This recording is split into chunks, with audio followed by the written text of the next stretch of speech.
Hey guys, what is going on, and welcome back to What Shall We Do Next. I'm Mike, your host, and I hope you guys are having the best day ever. Before I get started, guys, please subscribe if you are new here and you haven't already done that. We're on the road to 150,000 subscribers, and I would love you to join me on this journey. So hit subscribe right now and join the fam. And also, guys, go follow me on all my social media. Links are in the description. I have Facebook, Twitter, Instagram, and even Snapchat, so go follow me on all of those. And guys, make sure you have your notifications on. That way you get notified every time I upload a video. Thank you. But what's going on, you guys? Welcome back, and today we are on Season 2, Episode 5 of Paranormal America. Traveling the 50 states of the United States, heading west to east and looking at all the creepy stuff that's happened in each state along the way, which currently brings us to Arizona. But before we get started on that, we have to jump right over to, say it with me, guys, Paranormal America.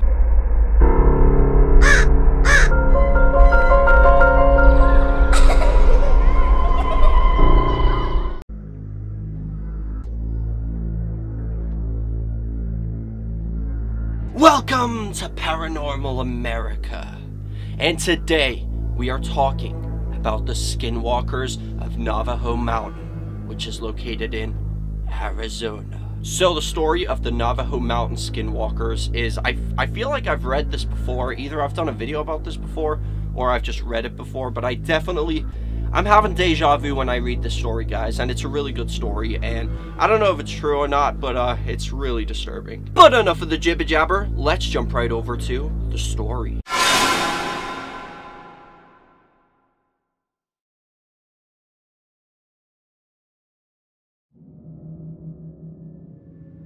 Navajo Mountain.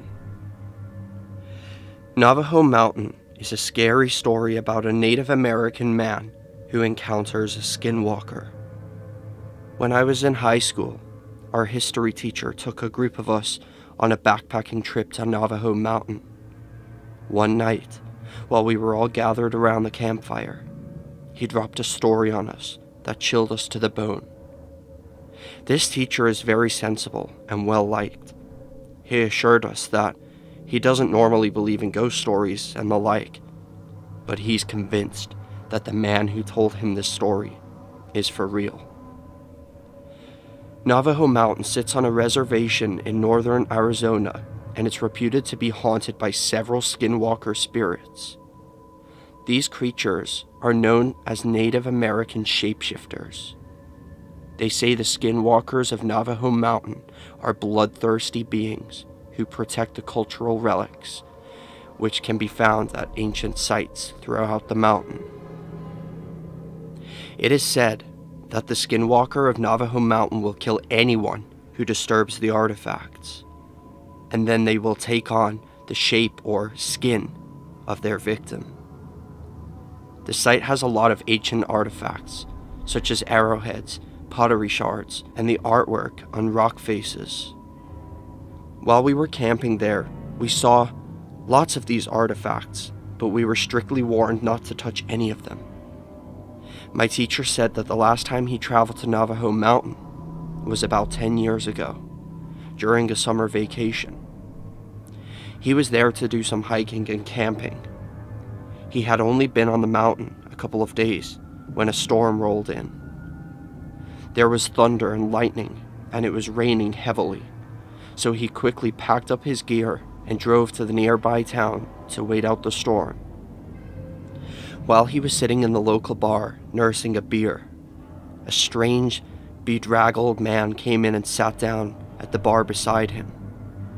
The man turned to look at him, and my teacher said he noticed that the man had cold, dead eyes. The man stared at him for a minute before asking, "Doing some camping around here?" My teacher said that yes, he was spending some time on Navajo Mountain, but was waiting out the storm with a beer.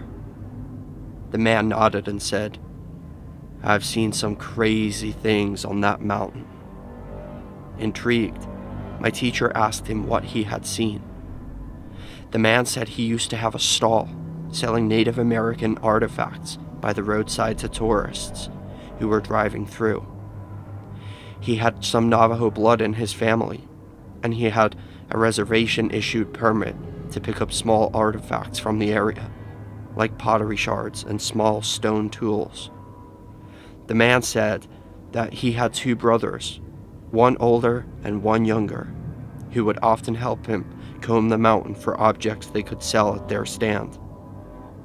One day, the man asked his younger brother to head up to the mountain and see if he could find some more artifacts. He told him he would come by in his truck to pick him up a few hours later. The brother set out to hitch a ride to the site. A couple of hours later, business was drying up for the day, so the man shut his stall and set out to meet his brother. He drove up to the mountain, parked his car in the dirt lot, and started calling his brother's name. As he wandered up the path, he heard a strange noise. It sounded like someone snickering. Growing uneasy, the man continued up the trail, and the snickering grew louder. He said it sounded like his younger brother's voice. The eerie snickering turned into a deep, booming laugh. According to the man, the laughter was so malevolent and evil, it almost caused his blood to freeze in his veins. He was certain it sounded like his brother, but he had never heard his brother laugh like that before. After about 100 yards, the man was rounding a rocky outcropping when he suddenly spotted his younger brother standing about 50 feet up on a cliff. The man stopped in his tracks and stared in horror. His brother's throat had been slit from ear to ear, and blood was pouring from the wound. His eyes were wild, and he was laughing. Whatever it was, the man knew it wasn't his brother anymore. When it saw the man, the thing stopped laughing. It slowly turned its head to the sky and let out a blood-curdling howl. The horrified man turned and ran as fast as he could back to his truck. He could hear the thing running behind him, hot on his heels. He managed to make it back to his truck and jumped in. Revving the engine, he tore out of the parking lot as fast as he could. Looking in his rearview mirror, he saw the creature chasing him down the road. It was running on all fours right behind the truck. The thing followed him all the way back to his house and never stopped grinning for the entire drive. The man scrambled out of his truck and ran into the house, slamming the door behind him. When he peeked out of the window, he saw the thing that used to be his brother.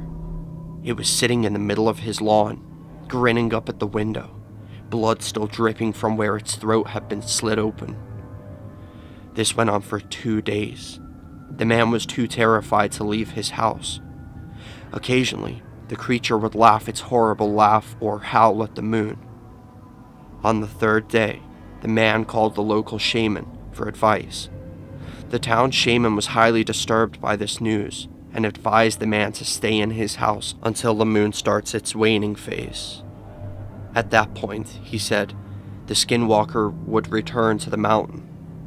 The shaman expressed his sympathies for the loss of the man's brother and assured him that he would chant and pray for the spirit to move on. Fortunately, the man had enough food and water to wait the 5 days it took for the moon to pass its full phase and start to wane. On the 2nd night of the waning, the man went to his window and saw that the skinwalker was indeed gone. Relieved, the man called the shaman to tell him the good news. The shaman asked the man if he had seen his older brother recently, as nobody in the town had seen him for a few days, and there was no one running the brother's roadside stand. The man said he had not heard from him, but that he was going to head back up and check out the mountain, as he had a sudden feeling of certainty that was where he would find his older brother. The man got in his truck and headed up to the dirt lot and parked his truck. As soon as he opened the door, he heard a familiar sound. That evil, malevolent, unearthly laughter. But this time, there was something different about it. This time, it sounded like 2 voices. The man looked up and saw his 2 brothers standing on top of the rock face, both grinning down at him, both dripping with blood from the gaping wounds in their necks. The man jumped back in his truck and tore out of there like a bat out of hell.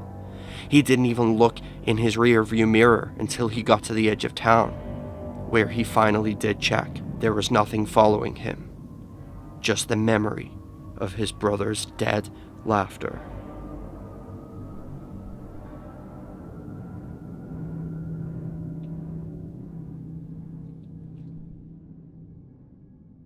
And that is the end of that. So I hope you guys enjoyed the story. I feel like I've told the story before, but I'm not really sure. Do any of you guys know? I'm getting really weird deja vu here. I've definitely read the story. I'm not sure if I've made a video on it, but I've definitely read it. But it's really creepy. But my question to all of you guys for question of the day is, would you stay on Navajo Mountain all alone, by yourself? Let me know in the comment section. That's question of the day. Magic 8 Ball! If I stayed on Navajo Mountain all alone, would I likely see a skinwalker?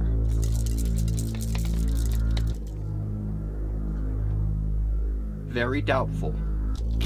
This thing doesn't know anything. And as you guys know, I like to poison your heads with powerful knowledge so that y'all don't have to go to school anymore. And today's random fact of the day is, did you know that the average person walks the equivalent of 5 times around the earth in their lifetime?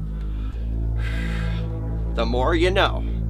But guys, if you enjoyed this video, make sure you slap a like on it. Let's see if we can go for 4 likes on this video. I would really appreciate that. But guys, if you are still watching right now, go look in the bottom of the description for the secret comment code. Shh, don't tell anyone. It's a secret. I want you to take that code, put it in the comment section. It proves to me that you watched the video till the very end and you found it. So thank you all for watching. I love you all, and remember the most important thing, chase your dreams, and I'll see you guys next time. Peace out.